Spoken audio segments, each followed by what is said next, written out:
요즘 정부에서는 일하는 사람의 권리에 관한 기본법 제정을 추진하고 있습니다. 그 내용 중에서 근로자 추정제라는 것이 있는데요. 여기에 관련해서 오늘 자세히 들어보도록 하겠습니다. 자, 근로자 추정제 오늘은 이희진 노무사로부터 들어보겠습니다. 어서 오세요. 네, 안녕하십니까.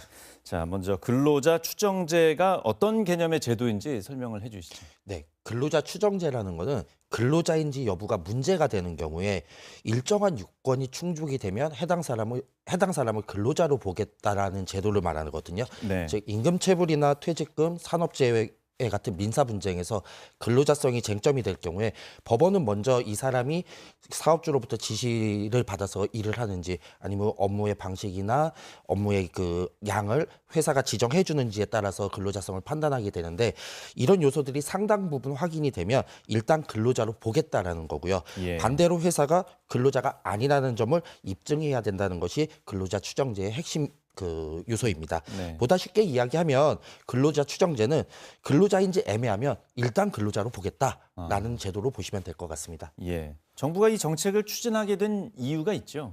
예, 정부가 근로자 추정제를 추진하게 된 이유는 일하는 방식은 근로자임에도 불구하고 법의 보호를 받지 못하는 사람들이 계속적으로 늘어나고 있기 때문인데요.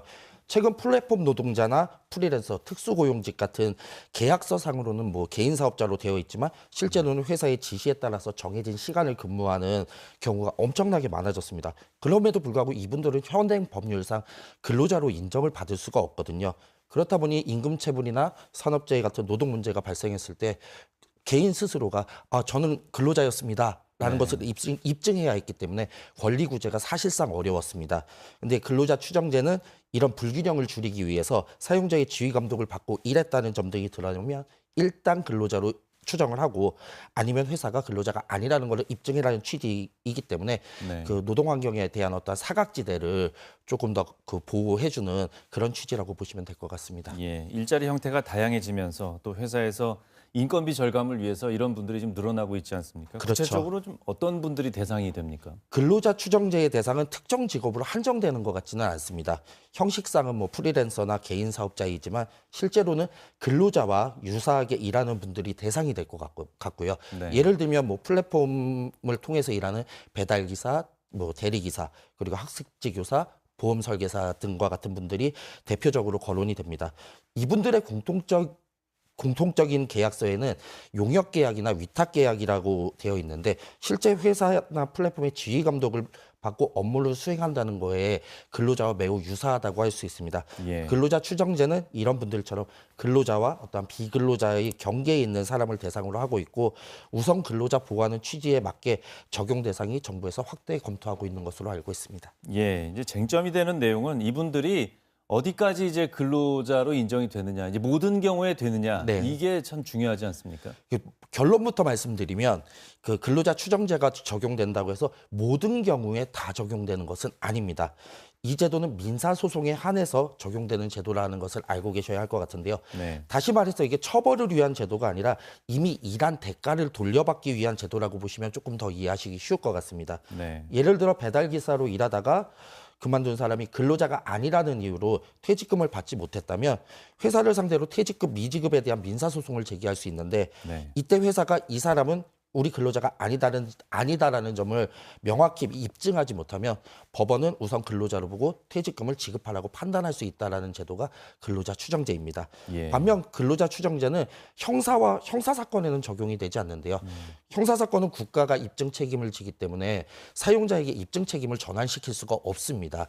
그렇다 보니까 어디까지나 이 근로자 추정제 제도는 임금이나 퇴직금처럼 어떤 경제적 권리를 되찾는데 도움을 주는 장치라고 보시면 될 것 같습니다. 예. 지금 이 근로자 추정제에 해당되는 분들이 한 800만 명이 네, 넘는다는 그렇습니다. 얘기도 있습니다. 근로자로 인정될 경우에 그럼 어떤 부분이 많이 달라지게 됩니까? 근로자 추정제가 도입된다고 해가지고 특수고용직이나 플랫폼 노동자나 뭐 프리랜서 등이 자동으로 근로자 지위를 얻는 것은 아닙니다.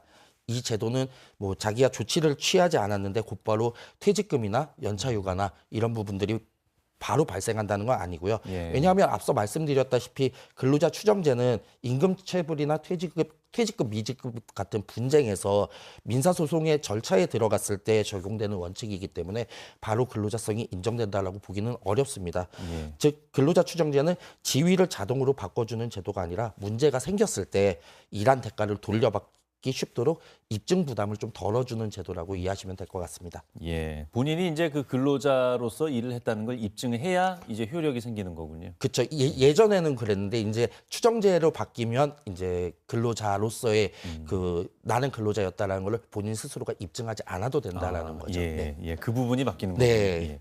일단 산업계, 그러니까 회사 쪽에서는 뭐 당연히 반대 입장이겠죠. 산업계는 근로자 추정제에 대해서 전반적으로 우려의 목소리가 더 큰 건 사실입니다. 네. 가장 큰 이유는 법적 불확실성인데요. 특수조 고용직이나 프리랜서가 근로자로 추정될 수 있다가 보니까 기업 입장에서는 사전에 어떤 계약이 나중에 근로자로 바뀔 수도 있다라는 예측이 안 된다라는 거예요. 이로 인해서 퇴직금이나 각종 수당에 대해 사후적 비용 부담이 증가하고 그렇게 발생된 비용으로 인해서 고용이 위축될 수 있다는 걸 부담으로 하고 있습니다. 네. 또 플랫폼이나 컨텐츠 IT 분야처럼 프로젝트 단위로 일하는 구조에서는 근로자 추정제가 적용될 경우에 기존의 어떤 유연한 계약 방식이 위축되고 그리고 일자리나 어떤 외주 자체가 줄어들 수 있다라는 우려 섞인 목소리도 나오는 건 사실입니다. 특히 이 근로자 추정제가 자동으로 근로자가 되는 건 아니라고 하지만 소송 위험이 커지면 결국 기업 활동이 위축될 수 있다라는 점을 경영계는 강조하고 있고요. 산업계는 근로자 추정제에 대해서 어느 정도 공감은 하지만 네. 제도가 도입될 경우에 어떤 분쟁의 증가, 비용 부담, 그리고 고용의 경직성 등으로 이어질 수 있다는 점을 가장 큰 문제점으로 보고 있습니다. 예.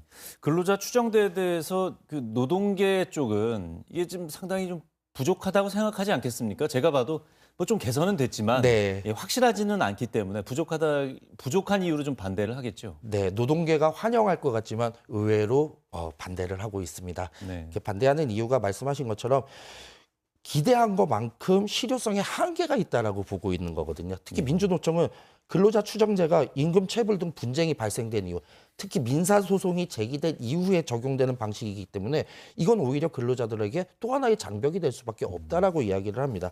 즉 노동계는 근로자 추정제가 민사소송에만 한정된 적용 기준이 너무 좁다라는 거. 그리고 근로자들은 분쟁을 통해서만 근로자 지위를 인정받고 싶은 게 아니라 애초에 일하는 과정 전반에서 근로자로서의 지위를 인정받고 싶어하는 거기 때문에 네. 근로자의 정의 범위를 조금 더 넓게 가져가는 게 더 올바르다라고 이야기를 하고 있는 것입니다. 예. 근로자 추정제 관련해서도 해외 사례가 많이 있을 것 같은데 좀 예를 들 만한 곳이 어디가 있을까요? 우선은 이 근로자 추정제를 도입하기 전에 고용노동부는 그 참고 모델로 미국의 캘리포니아주의 ABC 테스트를 제시하고 있거든요. 네. 이 ABC 테스트 역시 근로자인지 독립적인 개인 사업자인지를 판단하는 기준인데 사업주가 근로자가 아니라는 점을 모두 입증해야 하는 구조라서 그 기준이 매우 엄격하다고 합니다. 예. 이 때문에 기업 부담이 과도하다는 비판이 제기됐고 제도가 현장에 안착되지 못했다는 평가가 나오는 것도 사실이고요. 스페인의 경우에는 2021년도에 음식 배달 라이더들을 근로자로 추정하는 제도를 도입을 했습니다. 네. 근데 같은 해 11월에 그 배달 플랫폼인 딜리버루에서 약 3,800명의 그 배달 라이더들을 해고하고 스페인 시장에서 철수를 한 사례도 있습니다. 예. 이런 사례를 보면 국내에서도 이 근로자 추정제가 플랫폼 산업의 규모나 이런 부분들을 위축시킬 수 있다는 우려는 제기되고 있습니다. 예. 네. 알겠습니다. 말씀 여기까지 듣겠습니다. 고맙습니다. 네, 감사합니다.